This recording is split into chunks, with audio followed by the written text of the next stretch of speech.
Steve Hackett, the sound designers who worked behind the scenes at Genesis and built their kingdom. He never had a single hit that put him at the top of the Billboard charts or on the cover of a magazine. But if Firth of Fifth has ever swept you away, or if you've ever felt like music was telling you a story that you couldn't say, you've probably heard Hackett's guitar without even realizing it. With his tapping style, he started the age of progressive rock guitar in the 1970s, long before Eddie Van Halen did. He was Genesis's guitarist and helped shape their most famous records, such as Foxtrot, Selling England by the Pound, and The Lamb Lies Down on Broadway. He quit the band when they were at their best. There were no controversies or tricks. In order to have more creative freedom, Steve Hackett decided to quietly leave. He has been an artist for more than 50 years and has been following an amazingly steady, independent path. While his friends became stadium stars, he put all of his heart and soul into writing guitar symphonies that mix flamenco, classical world music, and prog rock. Not made for most people, but just the right amount to amaze a careful listener. Steve Hackett was a quiet artist, so what made him one of the most important musicians of his time? Because he left the center, he left an unbreakable mark on the history of classic rock. What does his real life look like besides writing these deep and strange pieces? This video, Early Life, will help us find out. Stephen Hackett was born on February 12, 1950, in the Pimlico neighborhood of central London. He grew up in a typical British middle-class home. Peter, his father, was an artist who worked in advertising and had been in the military during World War II. June, his mom, was a housewife who loved the arts very much. Even though there wasn't any poverty, crime, or a broken home, Steve felt like the world was too loud, too real, and too strange. As a child, he was often sick, weak, uninterested in sports, and couldn't fit in with his friends, so he started to make up a different world in his head. Even when he was in elementary school, Hackett was interested in art, myths, and adventure stories. He didn't just read to know. His life took place in those places. For him, music wasn't a choice. It was a way to stay alive. He learned to play the harmonica on his own by practicing over and over and having a good ear. Then the recorder, and finally the guitar, which he would play for the rest of his life. He didn't really fit in with any group of friends when he was a teenager. He would draw for hours on end, play around with chords, and try to copy records by Bach, Segovia, and later blues legends like Robert Johnson or new bands like King Crimson. Interestingly, he hadn't taken any classes in music theory, but he had a unique ability to hear and understand what sounds were being played. I didn't have many friends, but I had a guitar and it never made me feel alone, Hackett once said about this time. Others wanted to be sports players, engineers, or TV stars. Steve, on the other hand, imagined himself playing music for the gods in an old castle. Those thoughts weren't gone after some time. Instead, they shaped his later music, which was vivid, surreal, and highly cinematic. There were no big changes in Steve Hackett's childhood. Instead, there was silence, endless imagination, and a steady feeling of being different. That led to a unique singing style and a life that will always beat to its own drum. Steve Hackett wasn't a well-known name in British music when he was 20 years old in 1970. He had been in a few small bands and played guitar in dark bars, but he wasn't sure how to use his skills. During a desperate moment, he put an extremely small ad in Melody Maker magazine. The Guitarist is looking for artists who are open to new ideas and want to move beyond music styles that are already popular. That small, hopeless letter ended up in the hands of Peter Gabriel, lead singer of Genesis, a progressive rock band that not many people know about. There were no fireworks or stage lights at Hackett's audition with the band. There was just a blank room and a guitar whispering something amazing. Later, Tony Banks, the guitarist for Genesis, said, "We knew Steve was different from the first chord he played." Hackett officially joined Genesis a few months later, taking over for Anthony Phillips, who quit the band because he was afraid of being on stage. Progressive rock bands like Pink Floyd, Yes, and King Crimson made the music what it is today in the 1970s. The new part helped Genesis start to speak in its own way. Hackett, Steve. Nursery Crime was his first show in 1971, but Foxtrot, 1972, and especially Selling England by the Pound, 1973, were where he really showed how smart he was. His guitar solo in Firth of Fifth, which mixed tapping, legato, and symphonic sounds, is now known as one of the best guitar solos in the history of prog rock. Hackett didn't play fast like a lot of great guitarists do. Playing music helped him tell stories. Each note was like a scene from a movie, taking me to a different world where fairy tales, mythology, and sadness all mixed together. In Genesis, this made him a unique force, but it also made things more tense. Even though Hackett had made advances, he felt that his ideas were being ignored more and more. His writing was often turned down or changed so much that it was no longer recognizable. While he was still in Genesis, he suggested a solo record.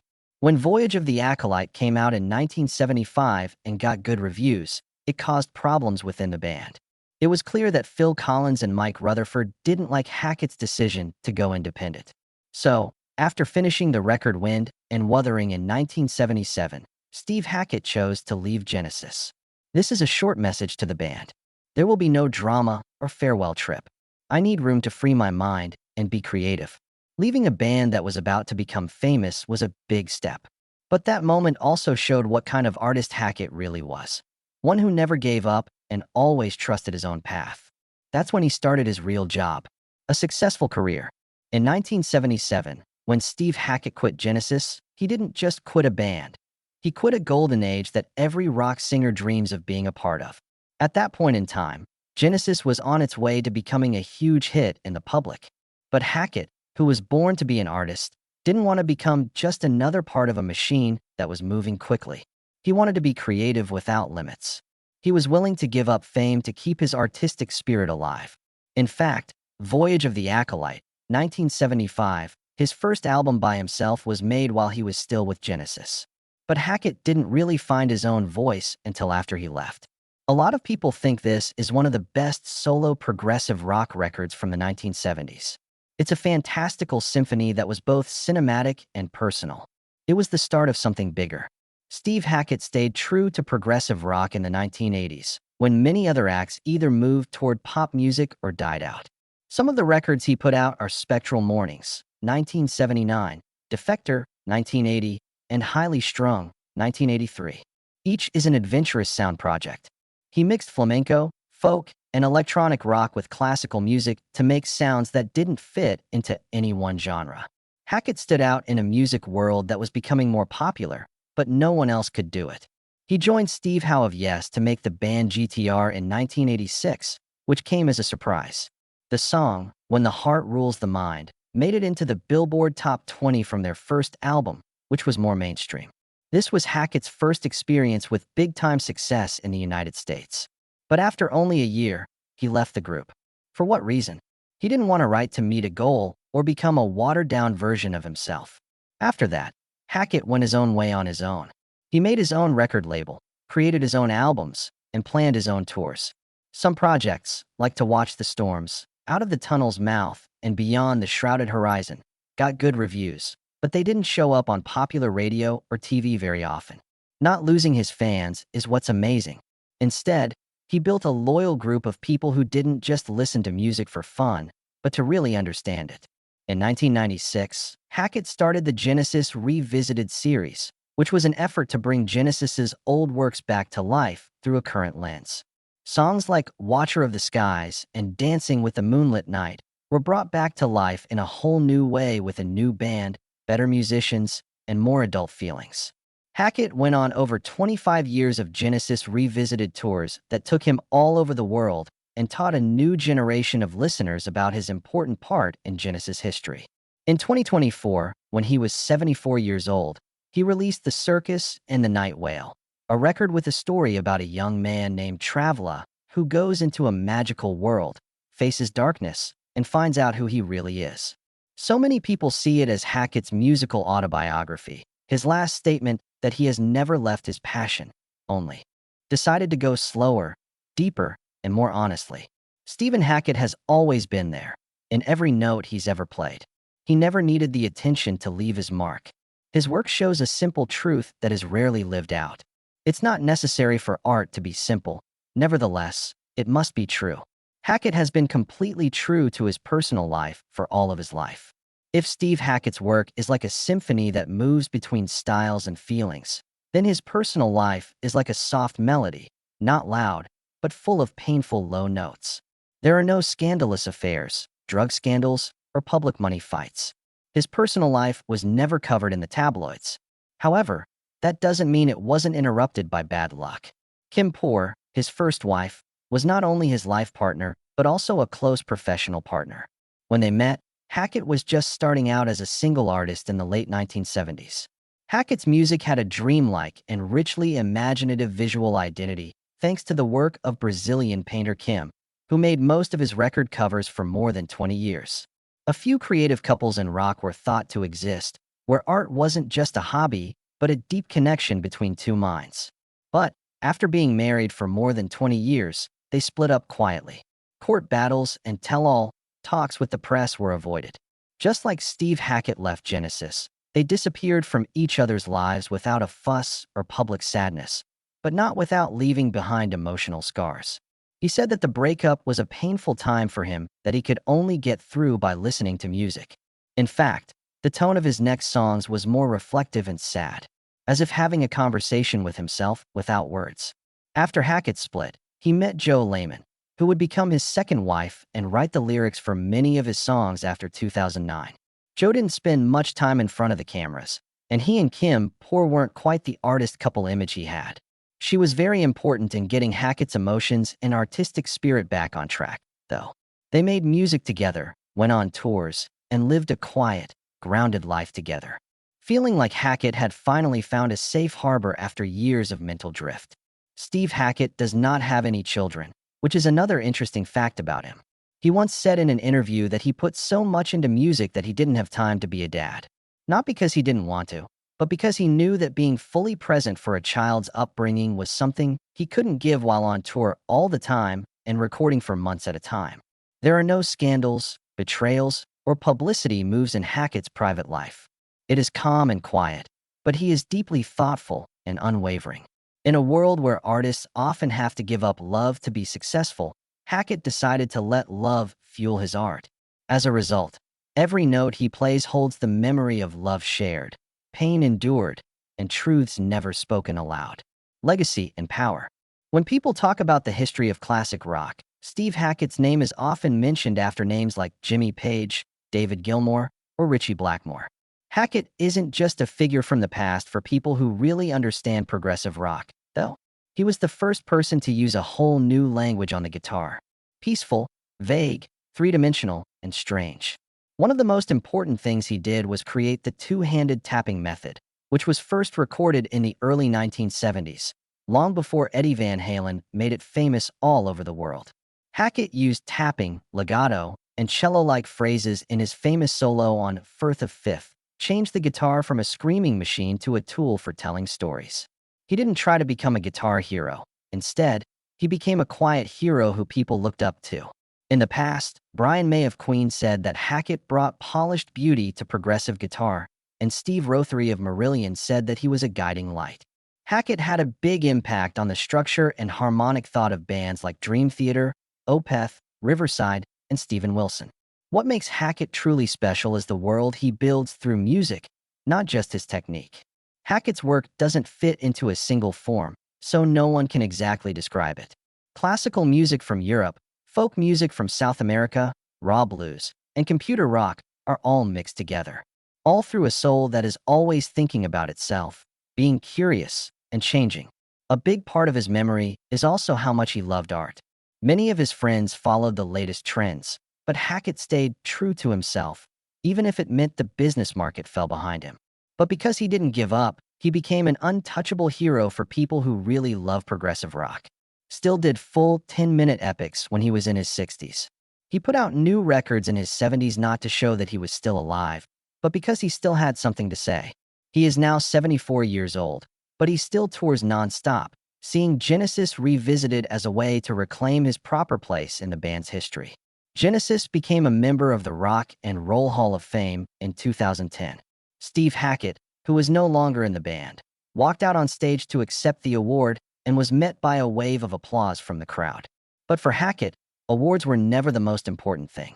For those who heard him play and found another world where emotions are guided by strings, he will live on in their thoughts. Steve Hackett went against the grain in a time when there is a trend toward noise and simplicity. There's a need for deep attention, complexity, and abstraction. He may not have been the most famous singer in his time, but his guitar voice has changed the world and will never go away. Today's life. Steve Hackett, who is 74 years old, has never shown any signs of wanting to stop. Music's not a phase for him. It is a way of life, a way to understand life, and a way to just be. Hackett keeps touring, writing music, and inspiring people one note at a time, while many of his peers have faded into the background for a long time. The years 2024 to 2025 are strong proof of that never-ending spirit. His latest studio record, The Circus and the Night Whale, which is largely autobiographical, came out in February 2024. It wasn't an attempt to make a return, it was an artistic statement, in which Steve tells the story of travelers' journey of growth, sadness, and self-discovery. The record showed Hackett's unwavering artistry in a musical world that is becoming more flat and predictable by combining progressive rock, world music, classical music, and soundscapes from movies.